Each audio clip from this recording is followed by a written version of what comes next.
Trofeo Città di Padova ed il Trofeo Città del Santo sono due manifestazioni agonistiche organizzate dalla Padova Nuoto, uno degli impianti che da più anni in Veneto offre servizi a livello natatorio. Assieme a tante altre piscine che fanno parte di quella società del team Veneto, stiamo lavorando nel settore nuoto. Giustamente altre piscine lavorano col sincro o con la pallanuoto, ognuno si dedica con grande passione e entusiasmo al suo settore e questo è molto bello, non c'è competizione ma c'è veramente la voglia di costruire dei grandi campioni, per primo, per secondo di insegnare a nuotare a tantissimi ragazzi, a farli amare lo sport del nuoto e a farli crescere sani, lontani dai problemi che abbiamo in questo momento nella nostra civiltà, che lancia molti messaggi negativi. I messaggi positivi vengono dal settore dello sport.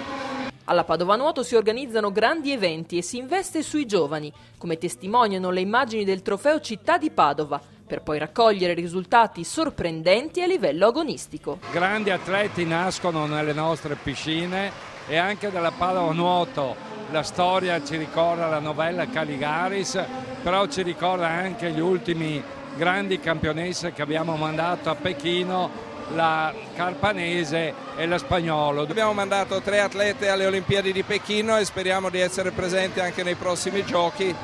E questo è appunto il momento di costruire queste nuove leve, questi ragazzini che nel futuro ci rappresenteranno e saranno il nuoto padovano del futuro. Ma parliamo di questo torneo, il Città di Padova, riservato alle categorie propaganda con atleti nati per l'edizione 2011 fra il 2000 e il 2004. È il primo anno che noi partecipiamo e siamo molto contenti di farlo perché è un trofeo nella nostra città.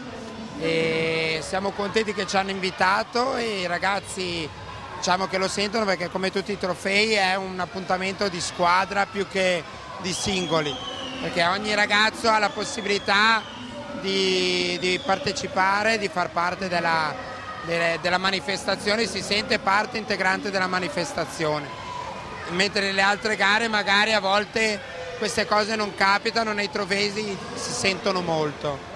Questa è una manifestazione regionale, qui abbiamo i migliori atleti delle piscine del Veneto, tutta la gioventù in festa per il nuoto. Un giorno qualche atleta promettente passato per il Trofeo Città di Padova potrà arrivare ad alti livelli, ma a quest'età è ancora presto per poter capire chi si distinguerà. È un inizio che si comincia a far conoscere l'attività agonistica, a cominciare a fare le prime gare, però diciamo che si guarda molto in lontananza. Li si prepara, li si costruisce, però in realtà gli si fa provare un'esperienza, mentre mano a mano che vanno in alto allora cominci magari a prepararli un po' più fisicamente, però diciamo che le categorie propaganda è una categoria di conoscenza dell'attività.